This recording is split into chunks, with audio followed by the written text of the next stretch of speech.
Pour le numéro 7 de la page 22. 22.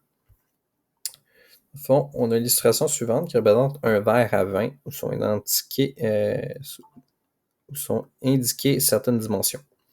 Combien de millilitres de vin ce verre peut-il contenir au maximum, au centième près? Parfait. Au maximum, ça veut dire s'il est rempli à ras-bord. Si on regarde notre verre de vin, bon, et on enlève le pied ici, mais on se rend compte dans le fond que c'est un cône inversé. Donc on peut aller voir le volume d'un cône, et c'est pi fois r carré fois h divisé par 3, la formule. Fait on va aller chercher le volume max, fait que le volume total pour mon cône, c'est pi fois r carré fois h divisé par 3. Comme indiqué ici, pi fois r carré fois h divisé par 3. Donc, on va aller regarder si on a tout ce que ça nous prend.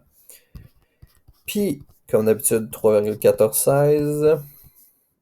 R carré, pas R carré, juste R que ça nous prend. Est-ce qu'on l'a? Si on regarde ici, on a un diamètre de 8 cm. Mais on sait que le rayon, c'est égal à la moitié de mon diamètre. Ça va être égal à 8 sur 2. C'est égal à 4. Mon rayon est égal à 4. Et ma hauteur, est-ce qu'elle est donnée? Oui, c'est 9,656.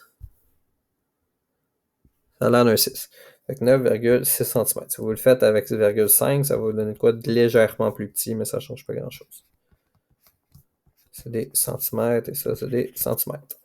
Parfait. Fait qu'on vient juste tout mettre dans ma formule. Fait que mon volume total, ça va être égal à pi fois, mon rayon était 4 au carré, fois 9,6, tout ça divisé par 3. On a juste à taper ça dans ma calculatrice. Donc, ça nous donne 3,1416 fois 4 au carré fois 9,6, tout ça divisé par 3. Et ça va nous donner un grand total de 160,84992. Là, il nous dit au centième près. Bien, au centième près, c'est 2 chiffres après la virgule.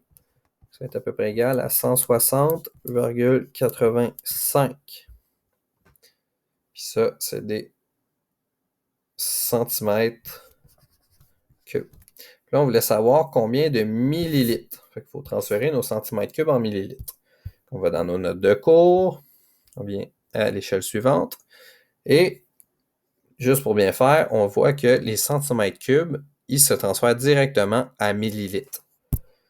On n'a pas de problème avec ça parce que ça veut dire que 1 cm cube, c'est égal à 1 millilitre. Donc, 160,85 cm3, c'est égal à 160,85 millilitres. Et on a terminé. Ensuite, combien de millilitres de vin contient-il d'après l'illustration au centième près? Bon, ben, au centième près, dans le fond, c'est le plus petit cône qui finit ici, dans le fond, avec la base qui est là. Donc, c'est la même formule, parce que c'est encore un cône. Avec la même formule qui était pi total, qui va être égal à pi fois r carré fois h divisé par 3. Là, mon pi n'a toujours pas changé, c'est 3,1416.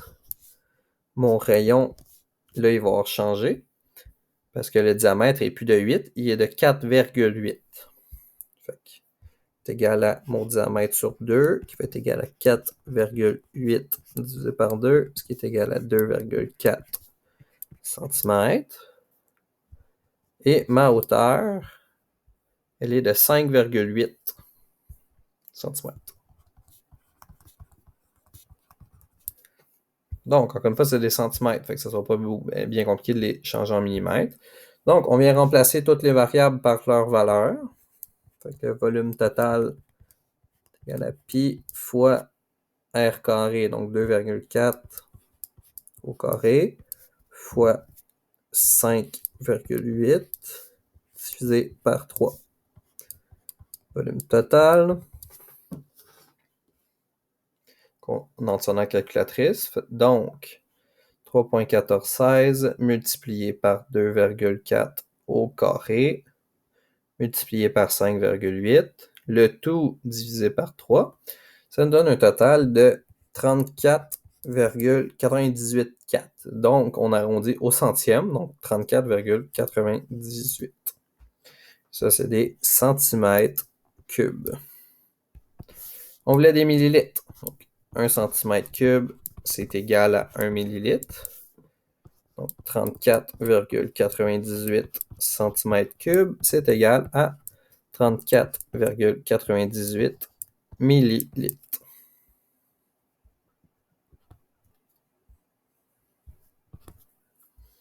Et on a terminé.